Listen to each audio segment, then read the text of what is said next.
Good morning student. आज हम कक्षा 8 के पाठ 6 भगवान के डाकिए जो कि रामधारी सिंह दिनकर कवि के माध्यम से यह कविता लिखी गई है, इसके माध्यम से हम पढ़ेंगे।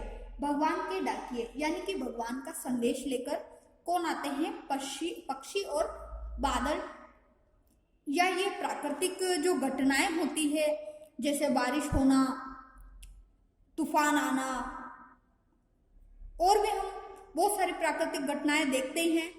तो ये जो प्राकृतिक घटनाएं जो होती है ये भगवान के संदेश होते हैं, परंतु हम इसे नहीं समझ पाते हैं।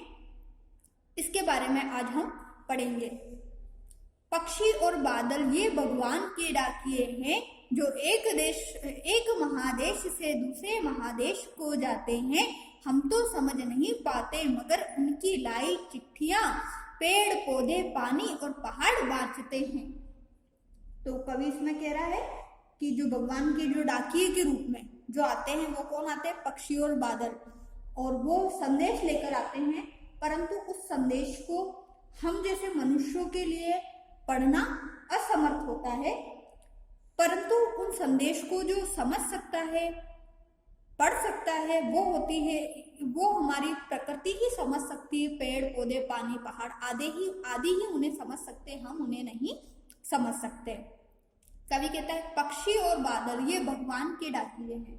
पक्षी और जो बादल है ये दोनों ही क्या है? भगवान के डाकिए हैं जो एक महादेश से दूसरे महादेश को जाते हैं, जो कि एक देश से यानी कि इस प्रकार ये ईश्वर के द्वारा संदेश लेकर आते हैं और एक देश से दूसरे देश तक, विशाल देश तक क्या करते हैं?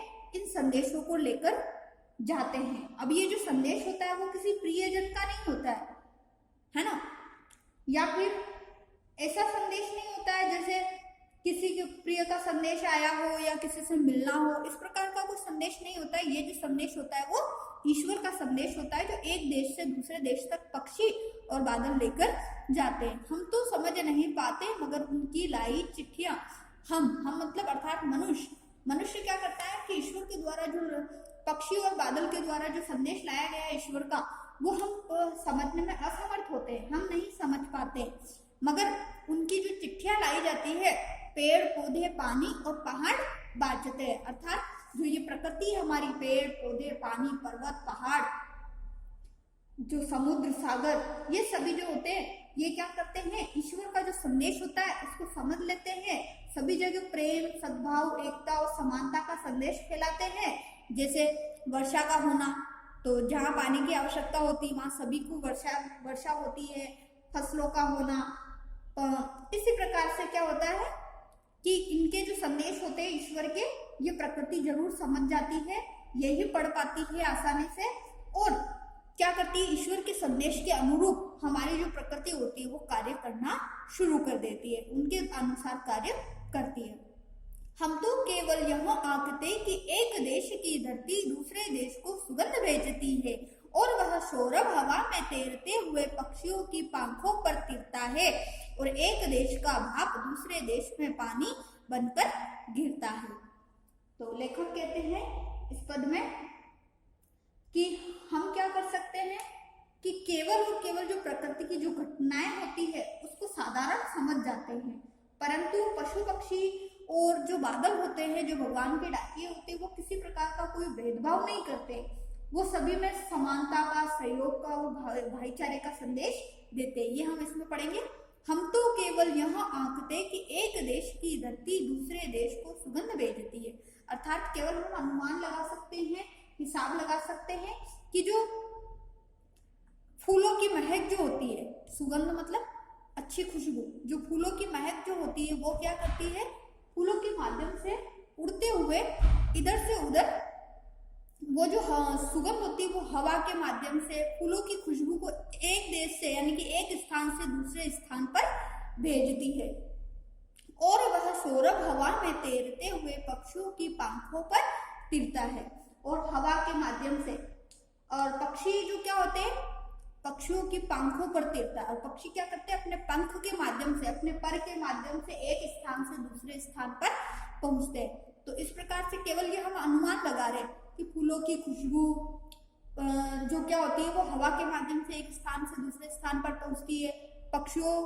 पक्षी क्या करते हैं, अपने पंखों के माध्यम से, अपने परों के माध्यम से एक स्थान से दूसरे स्थान पर जाते हैं और एक देश का भाप दूसरे देश में पानी बनकर गिरता है।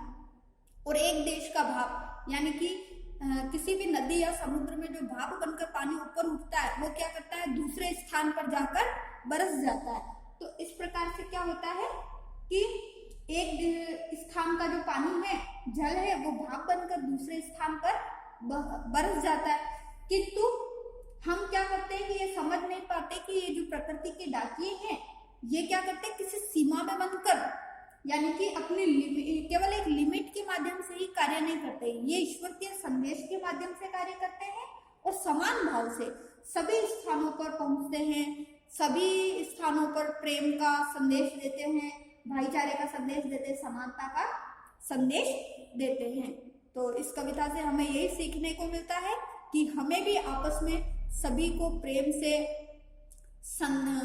भाईचारे से, समानता के भाव से रहना चाहिए। दूसरा है कि हमें अपनी प्रकृति को समझना चाहिए, उसमें किसी प्रकार की कोई हानि नहीं पहुंचानी चाहिए। जैसे हम क्या करते हैं, पेड़ पौधों की रक्षा नहीं करते, उन्हें काट देते, पानी की भी रक्षा नहीं करते, पानी की रक्षा करने का मतलब उसे व्यर्थ ही बहने देते हैं।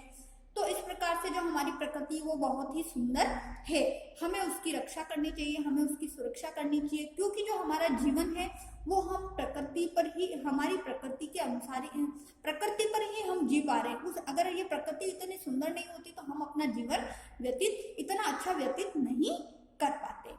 तो आज का जो आपका होमवर्क है, ये दोनों पद जो बताए गए, इन दोनों पदों की व्याख्या लिखने का प्रयास कीजिए।